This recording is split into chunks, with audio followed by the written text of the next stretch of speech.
बोलो श्री कृष्ण कन्हैया लाल की जय। श्री राधा रानी सरकार की जय। श्री प्राणनाथ प्यारे की जय। श्री सद्गुरु महाराज की जय। महाराजा श्री छत्रसाल की जय। परमहंस महाराज की जय। समस्त सुंदर साथ की जय।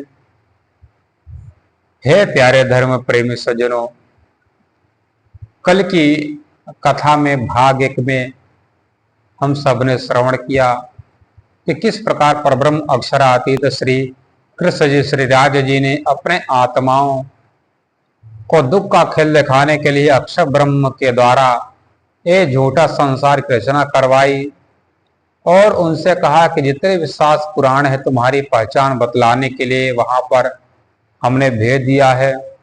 तुम्हारे रखवाली करने वाले तुम्हारे जो सेवक है उनको भी मैंने भी प्रकट कर दिया है। जब तुम संसार में जाकर के वहां रहोगे, तुम्हारे लिए पहचान कराने के लिए मैं रामायण भागवत गीता जितने धर्म ग्रंथ हैं उनमें तुम्हारे अपने परम धाम की मैं बातों को लिखवा दिया हूँ। तुम जाओगे पढ़ोगे तो मेरी बात पता चलेगी। यदि नहीं पता चलेगा तो जब मैं सदगुरु बन करके मैं आऊंगा तब मेरी बातों को पता चलेगा तुम्हें, क्योंकि मैं ही उन सभी शास्त्र पुराणों का खुलासा करूंगा। क्योंकि जब मेरे ही आदेश से पैदा हुआ है ये धर्म ग्रंथ प्रकट हुआ, पर मेरे आदेश के बिना कोई खो नहीं सकता है, ऐसा परमात्मा ने कहा। आज दूसरे भाग हम श्रवण करते हैं। जब वेदव्यास जी ने देखा कि आने वाले समय में जितने विद्वान संत महात्माओं के पास वो तीक्ष्ण बुद्धि नहीं रह गई है, सब माया के थपेड़े में लिप्त होते चले जा रहे हैं, तो जितना भी शास्त्र था, जानकारी थी वेद शास्त्रों की, उन्होंने इकट्ठा एक जगह कर दिया। उन्होंने 17 पुराण की रचना किया, फिर भी उनके मन में शांति नहीं होती है। वो सोचते हैं कि मैंने तो बैर का फल खा करके बद्रिकाश्रम में सभी का मंगल हो, सबका कल्याण हो, इस भावना से मैंने धर्म ग्रंथ की रचना तो किया, पर मेरे ही मन में शांति नहीं है, तो दूसरे को शांति कैसे मिलेगी।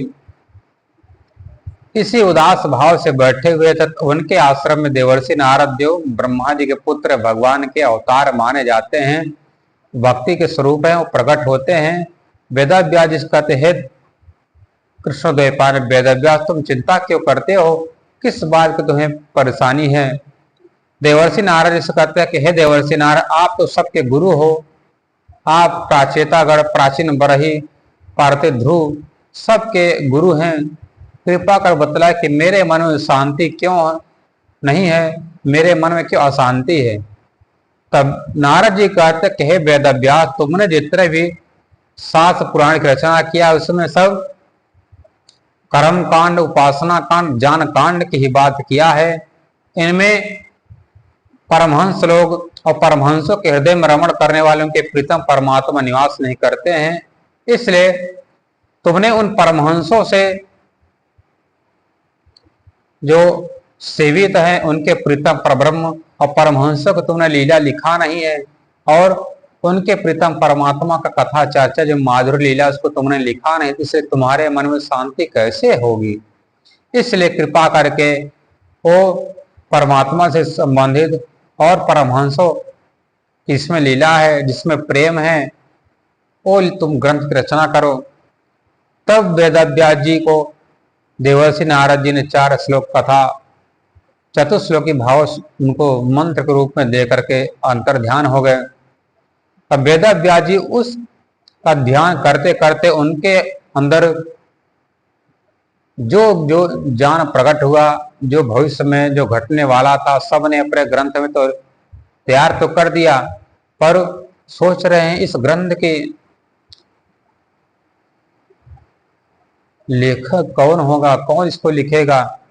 तब खोजने लगे तो सबसे पता चला संसार में सबसे कुशाग्र बुद्धि वाले विघ्नहर्ता गणेश जी हैं। तो गणेश जी को उन्होंने बुलाया, आवाहन किया। गणेश जी के आने पर उनसे उन्होंने कहा कि हे गणपति, हे विघ्न विनाशक, मैं आपसे विनती करता हूँ, इसमें जो श्रीमद् भागवत महापुराण जो परमहंस संहिता है इसकी मैंने रचना किया है, आप उसको हिंदी में लिखने का प्रयास करें।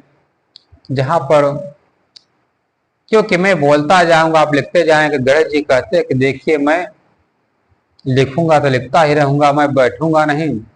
उधर जब वेद व्यास जी बोलते जाते थे, उधर गणेश जी सब लिखते जाते थे। इस प्रकार जब श्रीमद् भागवत महापुराण पूरा हो गया, तब सोचते हैं कि सुखदेव कि ये श्रीमद् भागवत महापुराण परमहंसों की लीला है। ये परमहंस वृत्ति का जो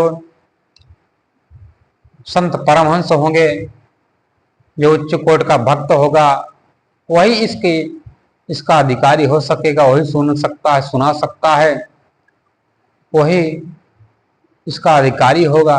ये मैं किसको बतलाऊं। और जो मेरा पुत्र है तो परमहंस वृत्ति का है, पर वो संसार के मोह माया से छोड़ करके पता नहीं किस जंगल में जाकर ध्यान लगाकर बैठा हूं, उसको मैं कैसे बुलाऊं। तब सुखदेव महाराज जी के बारे में कहा गया है। सुखदेव महाराज जी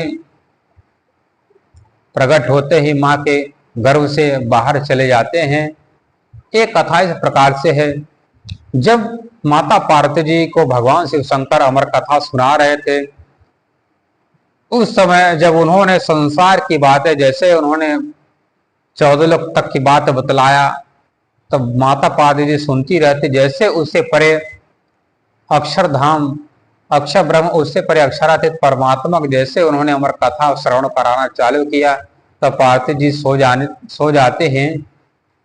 तब गोलक धाम के रहने वाली राधा रानी का एक शिष्य था, इसका नाम था कलवांक। वो हरे हरे कुंजों में राधा राधा का नाम लेकर के